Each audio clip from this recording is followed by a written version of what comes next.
Friends, రాజమండ్రిలో గోదావరి తీరం చూడండి సాయంత్రం పూట ఎంత చక్కగా ఉందో. ఇక్కడ హైదరాబాద్లో దుర్గం చెరువు ఇటీవల కాలంలో ఈ సైబరాబాద్ కావచ్చు, హైటెక్ సిటీ కావచ్చు, ఆ ఏరియాలో ఒక టూరిజం అట్రాక్షన్కి ఎలా మారిపోయిందో అలాంటి ఐకానిక్ బ్రిడ్జ్ని గోదావరిని ఆనుకుని రాజమండ్రిలో నిర్మిస్తున్నారు. దానికి సంబంధించినటువంటి వర్క్స్ ఇక్కడ జరుగుతున్నాయి. ఆచి చికెన్ మసాలా వచ్చే ఏడాది జరగనున్న పుష్కరాలను దృష్టిలో పెట్టుకుని, అంటే సరిగ్గా ఏడాది ఉంది. ఈ ఏడాది కాలంలో ఈ ప్రాజెక్ట్ మొత్తం కూడా, అంటే ఇక్కడ ఉన్నటువంటి గోదావరి మొత్తాన్ని, దాని తీర ప్రాంతాన్ని కూడా అఖండ గోదావరి ప్రాజెక్టు పేరుతో డెవలప్ చేస్తున్నారు. అందులో భాగంగానే ఈ దుర్గం చెరువు తరహా ఒక బ్రిడ్జ్ని, ఇక్కడ కేబుల్ బ్రిడ్జ్ని టూరిజం స్పాట్గా నిర్మిస్తున్నారు. దీనికి సంబంధించిన విశేషాలని దగ్గర నుంచి చూపిస్తాం, వచ్చేయండి. రాజమండ్రిలో famous road come rail bridge అది. ఇటువైపు చూస్తేనేమో మనకి ఆర్చ్ బ్రిడ్జ్ కనిపిస్తుంది.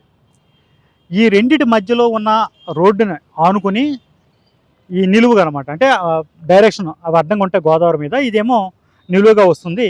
ఇక్కడ ఈ కేబుల్ బ్రిడ్జ్ వస్తుంది అనమాట. ఇది కేవలం టూరిజంని డెవలప్ చేసే ప్రయత్నాల్లో భాగంగా నిర్మిస్తున్నారు. పునాదుల వరకు కూడా ఇది పూర్తయిపోయింది. దీనికోసం చాలా పెద్ద ఎత్తున బడ్జెట్ని కేటాయించారు. ఒకవైపున ఇక్కడ ఈ లాంచీలు, బోట్ రైట్లు కూడా ఇక్కడ ఉదయం సాయంత్రం నడుస్తూ ఉంటాయి. అక్కడ మీకు కనిపిస్తున్నాయి కదా బోట్లు. అలాగే అటువైపు ఏమో పడవలు చిన్నవి కనిపిస్తూ ఉంటాయి, జాలర్లవి. ఆ దూరంగా మీకు బ్రిడ్జ్ కింద మీకు కనిపిస్తుందో లేదో కానీ, రోడ్ కమ్ రైల్ బ్రిడ్జ్ కింద ఈ స్పీడ్ బోట్లు నడుస్తూ ఉంటాయి టూరిస్టులని అట్రాక్ట్ చేయడం కోసం. ఇప్పుడు ఈ ఏరియా మొత్తం నిజానికి 2003 ఆ ప్రాంతం ఇదంతా ఒక అడవిలో ఉండేది, అస్సలు డెవలప్మెంట్ ఉండేది కాదు. మీరు పాత సినిమాలు చూస్తే ఆ తెలుగు సినిమాల్లో కనిపిస్తూ ఉంటుంది అనమాట ఈ రోడ్డు. దీన్ని 2003 పుష్కరాల్లో బాగా డెవలప్ చేశారు. 2015-16 టైంకి ఇది ఇంకా బాగా డెవలప్ అయ్యింది. అయితే టూరిజం పరంగా ఇంకా డెవలప్ చేసే అవకాశం ఉన్నా కానీ పెద్దగా రాజమండ్రి మీద ఇంతకాలం దృష్టి పెట్టలేదన్న ఆరోపణలు, విమర్శలు బలంగానే ఉన్నాయి. ఇప్పుడు ఈసారి మాత్రం ఖచ్చితంగా ఏ ఇజమో లేదు, ఉన్నదంతా టూరిజం అంటూ స్వయంగా సీఎం చంద్రబాబు చెప్తున్నారు. అలాగే జనసేన కూడా గట్టిగానే తన ప్రయత్నాలు అయితే చేస్తుంది ఈ టూరిజం డెవలప్ చేయడం కోసం. ఎందుకంటే టూరిజం మినిస్ట్రీ కూడా జనసేన దగ్గరే ఉంది కదా, దానికోసం రకరకాల ప్లాన్స్ చేస్తున్నారనమాట. మూసేసిన బ్రిటిష్ వాళ్ళు కట్టిన బ్రిడ్జ్ ఒకటి ఉంది కదా, ఆర్చ్ బ్రిడ్జ్ కింద మీకు అలా లైన్ కనిపిస్తుంది, దాన్ని డెవలప్ చేస్తున్నారు టూరిజం స్పాట్గా. అలాగే గోదావరి మధ్యలో లంకలు ఏవైతే ఉన్నాయో వాటిని కూడా టూరిజం పరంగా డెవలప్ చేసి టెంట్ హౌస్లు నిర్మించే ఆలోచనలో ఉన్నారు. ఆల్రెడీ ప్రయత్నాలు కూడా మొదలయ్యాయి.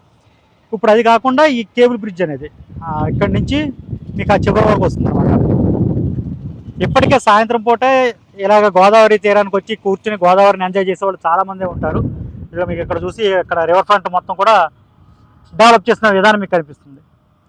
ఇప్పుడు దాంతోపాటుగా ఈ కేబుల్ బ్రిడ్జ్ కూడా ఇక్కడ నిర్మిస్తున్నారు అనమాట. దీంతో పూర్తిగా ఈ ఏరియా అంతా కూడా, అంటే దగ్గర ఒక 2 కిలోమీటర్ల పొడవు ఉండే ఈ రోడ్డు మొత్తం కూడా రకరకాల టూరిజం అట్రాక్షన్స్తో నిండిపోయి ఉంది. ఇప్పటికే పాపికొండలో వెళ్ళే బోట్లు కావచ్చు, అటువైపు ప్రముఖ దేవాలయాలు కావచ్చు, ఇవన్నీ రోడ్లో ఉంటాయి.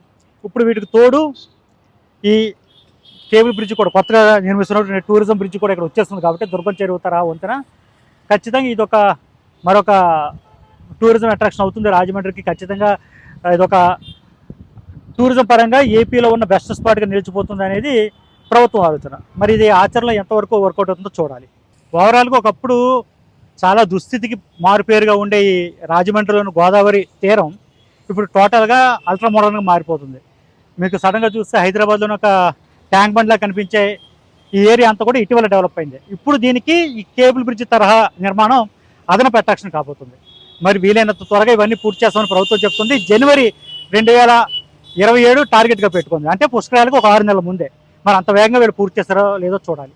మరిన్ని అప్డేట్స్ కోసం చూసినామనండి ఏబీపీ దేశం. ఆచి చికెన్ మసాలా.